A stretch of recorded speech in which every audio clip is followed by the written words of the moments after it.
Janos Audron? It is heartening after all these years to hear my name spoken without contempt. In a world like Nosgoth, where most of its inhabitants are corrupt and perpetuate their nastiness against each other, it's refreshing to see a character who genuinely wishes to be good. As Nosgoth's oldest surviving vampire, Janos Audron was once a noble winged being before he was cursed with an insatiable blood thirst. Though little was known about his exact role in the ancient vampire-Hylden war, he is theorized to be involved in the events that led to ending the war, including the creation of the Pillars, the binding, and banishment of the Hylden race to the demon dimension. After the Hylden's expulsion from Nosgoth, Janos was, like the rest of his people, affected by the blood curse and its ramifications. He became sterile and imprisoned in immortal flesh. Unlike many other ancients, however, who took their lives in an effort to rejoin their god, Janos came to accept the curse, believing it to be the price vampires had to pay to keep the Hylden at bay. In the following eons, Janos worked to rebuild the vampire race. He believed fervently in the ancient prophecies, which foretold the coming of a vampire champion who would save and redeem Nosgoth. The champion was destined to wield a legendary sword, and Janos, determined to shape prophecy into reality, endeavoured to create such a weapon. Although his human apprentice Vorador would be the one to forge the Reaver, Janos was the architect behind much of the sorcery woven into the sword. He laced it with magical properties, granting it the power to drain its victims of their lifeblood. After its making, he was then appointed by his people as the secret 10th Guardian, protector of the Reaver blade. Eventually, Janos discovered the means to pass the vampiric curse on, so that his race could survive in some form. His apprentice was the first human to be turned, allowing for a new breed of vampires to flourish, one that owed its very existence to Janos. As the father of this new race, Janos played a big part in trying to ensure that the recently born human guardians of the Pillars would become vampires. He actively encouraged and enforced a morally questionable policy which involved adopting, and where necessary abducting, and turning human-born guardians into vampires when they came of age. Many humans were kidnapped from their families and turned against their will, which inevitably led to rebellion. The Pillar Guardians Mobius and Mortanius led an insurrection against their former masters, the likes of which devastated the vampires. Ancients and turned vampires were massacred alike, driving them to abandon the citadel and retreat to the most isolated wastes of Nosgoth. With humanity now claiming the Pillars of Nosgoth for themselves, nearly all traces of ancient vampire lore and history were wiped out and left to ruin. Time flowed on and Janos was forced to retreat to the mountains overlooking the village of Ustenheim. Sadly, during his many years spent hidden away, he became the last of his kind. The other blue-winged beings died out, leaving all but Janos and his bloodline as the survivors of the vampire species. He spent what must have felt like an eternity in seclusion, growing distant and detached from the world, including Vorador, who had lost faith in the old prophecies after having suffered so much at the hands of humanity. In spite of all these losses, Janos would continue to guard the Reaver for centuries into Nosgoth's early history, patiently awaiting the arrival of the vampire saviour. While only making his first physical appearance during the events of Soul Reaver 2, Janos is in fact mentioned by Kain in the 1996 Blood Omen title. In my travels I learned much about the legend of Janos Audron. Here in this quaint pastoral village of Ustenheim, that dark enemy was born. Janos preyed upon its peasants until he was finally hunted down and executed. During Kain's journey through Ustenheim, he comes across a villa containing the secret entrance to the Heart of Darkness artifacts. In Silicon Knight's Secrets Guide for the game, this villa is labelled Janos Audron's house. When coupled with Kain's comments, the original developers appear to be suggesting that Janos was born in the village, which doesn't make a whole lot of sense given what we learn in later plot developments. It's possible that the developers of Blood Omen had intended Janos to be a renowned vampire that was born human and then later turned, similar to Vorador before the later Soul Reaver titles retconned this. However, a possible in-universe explanation could be that with the ancients basically extinct at this point, their history dismantled and forgotten, the humans of the era assumed Janos was turned, as was the norm for vampires of that age. Additionally, Janos' so-called house may have just been named after him to reflect the nature of the artifacts collected there, rather than the actual residence of the infamous vampire. So this was the legendary Janos Audron, reputed to have been the most ancient and diabolical vampire to have ever existed. According to folklore, he lived high in the cliffs of Nosgoth's northern mountains and preyed mercilessly on the defenseless villagers below. Although he was demonized by the humans as a barbarous monster, Janos doesn't hold any grudges towards humanity for their beliefs and actions. He has no hidden agenda, no selfish, self-serving goal. He only wants what's best for his people. In Soul Reaver 2, our protagonist Raziel finally gets a chance to meet the legendary vampire in person towards the later stages of the game. When he arrives at the summit of Janos' balcony chamber, Raziel cautiously approaches the striking winged figure standing at the far end.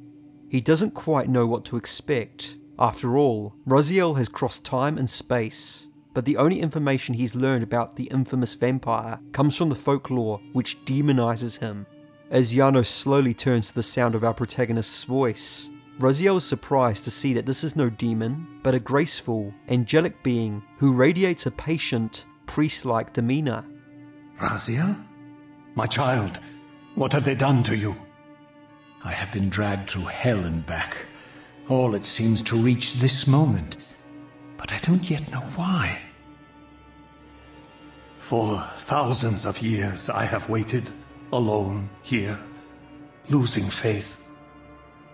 At the time of the binding, 9 guardians were called to serve the pillars, and I was summoned as the 10th guardian, the keeper of the Reaver, the weapon of our salvation. Over time, our race died out, until I alone remained, sustained only by my obligation to you and by my guardianship of the blade. And the other 9? Why did their guardianship not sustain them? I don't know. As our race dwindled, the humans prospered. I have watched over the centuries as our history faded into myth and finally receded altogether. The humans have forgotten us entirely and claimed the pillars for themselves, wholly ignorant of their true purpose. To them, I am merely a devil, the origin of their vampire plague. Why would the pillars summon human guardians then, if they are meant to be served by vampires? The pillars choose their guardians from birth, Raziel, and vampires are no longer born. This is the crux of our dilemma, and this is the terrible irony. With their vampire purge, the members of the Circle have assaulted the very architects of the pillars they are sworn to protect. They have embarked on a treacherous path. With every vampire they kill, the humans are slitting their own throats. It's interesting Janos knows Raziel by name here. He has never met Raziel before in person, and is rather shocked by the wraith's ragged appearance. Looking at this scene, whilst appreciating the greater narrative of the series as a whole, we can speculate that Janos was aware of the name of the vampire champion from prophecy, but likely knew next to nothing else about him. We can see that Janos is immediately concerned about Raziel, and is perhaps a bit disheartened, as this was not the heroic figure depicted in the murals. Raziel has the correct features. He has blue skin, cloven hands, and wings, but appears nearly destroyed and looks more demon than angelic savior. Still, Janos was convinced this creature was the prophesized hero and converses with Raziel in a gentle and paternal manner. It says something that in a series where most characters are cruel, uncaring bastards, Janos was prepared to give his own life to protect Raziel. When the Seraphan Inquisitors breached the upper chambers and attacked, Janos teleported Raziel away to the sealed Fireforge before fending off his assailants alone. The Seraphan proved to be too much for the vampire, who could do little to resist the debilitating effects of Mobius's staff. They ripped out his beating heart before retreating with the Reaver blade. As he lay there dying, Janos shared a few final words with Raziel, affirming the wraith's holy status among their people and urging him to retake the Reaver. Forgive me. I'm sorry. I failed you. No, Razia. Perhaps this was my true purpose. Simply to save your life this once, while I have taken yours. Embrace your destiny, Razia. You must reclaim the Reaver. It was forged for you and you alone. Without it, there is no hope.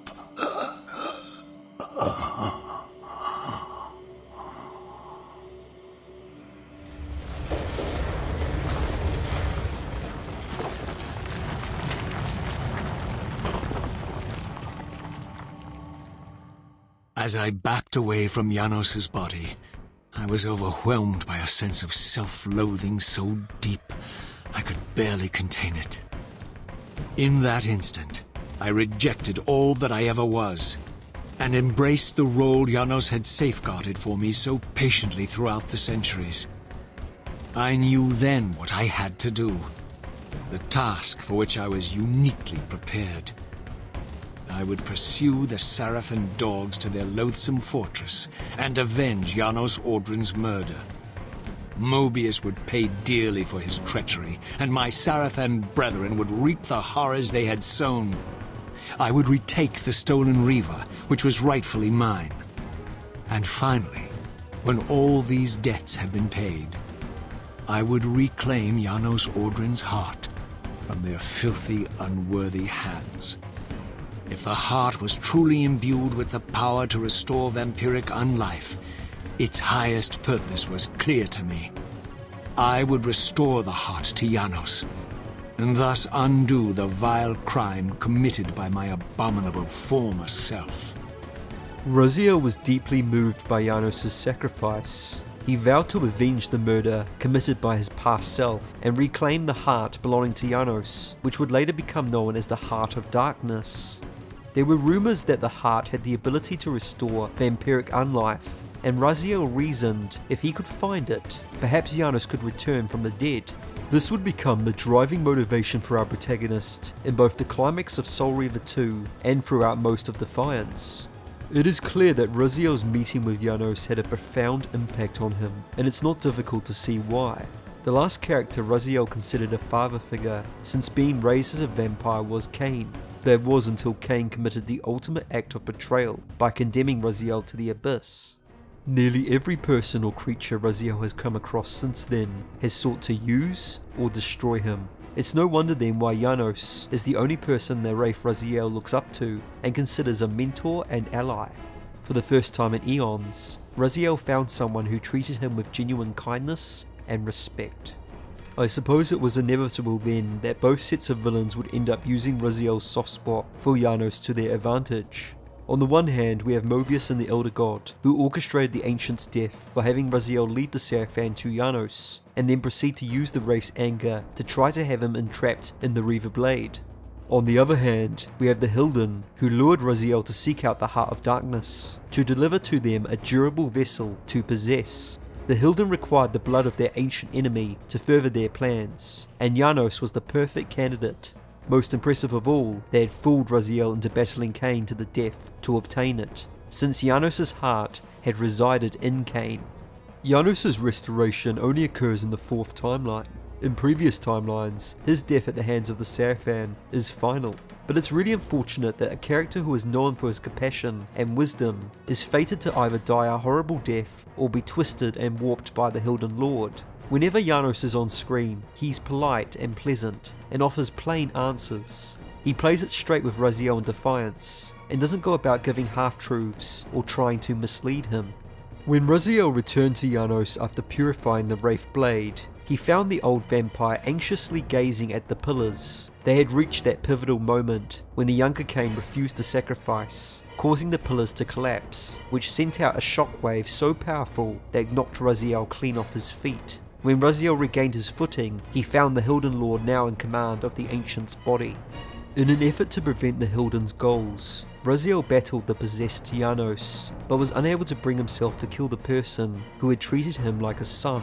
The Hylden Lord once again took advantage of Raziel's integrity and unleashed an overwhelming counterattack, dissolving Raziel's material body before flying away.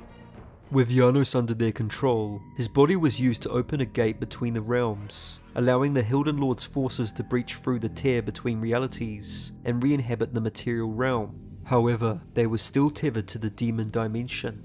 While he had recovered his natural body, the Hylden Lord was not finished with Janos yet. Janos was imprisoned within the device, which had been designed during the Great War to destroy all species except the Hylden race.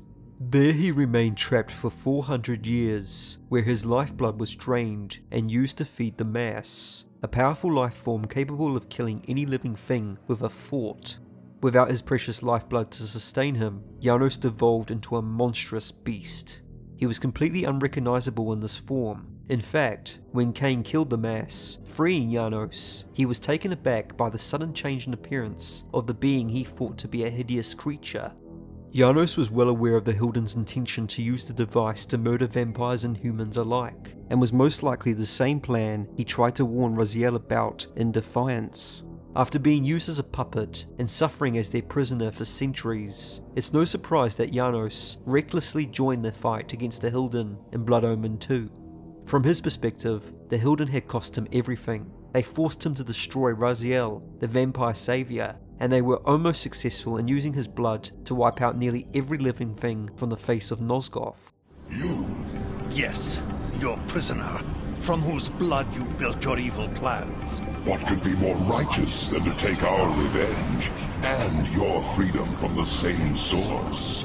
Tortured eons of suffering are too good for you, vampire. But not for you, Hylden, who has dared to set a corrupting foot upon this world after your banishment. Return to the demon dimension in which you belong. And by what right, Cursed One, did you send my kind to that place of evil? By what right did you lay on us the curse that drove us from the light and made us predators of humankind? It was justice for our banishment from the world. You see what it has made of our once fair race. I see you have taken your true form at last. Then go and see what it makes of you. Kain, the sword!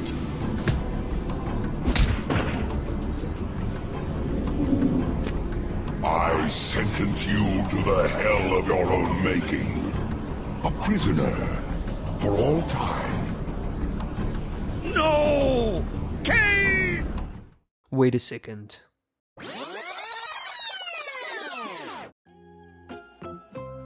No! Kain! Oh no, no, no, no. You have wings. You can fly. Just fly up. Anyway, despite not using his natural talents, Janos falls into the demon realm, presumably to be sealed away forever.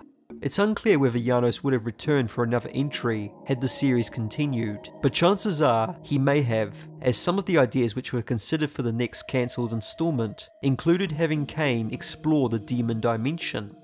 At the end of the day, Janos is one of the only characters in the games who tries to do the right thing, and he's nearly always portrayed as helpful, gentle, and wise. However, the reveal that he is in fact a devout follower of the Elder God, along with the rest of his race, does cast a shadow over everything he's done.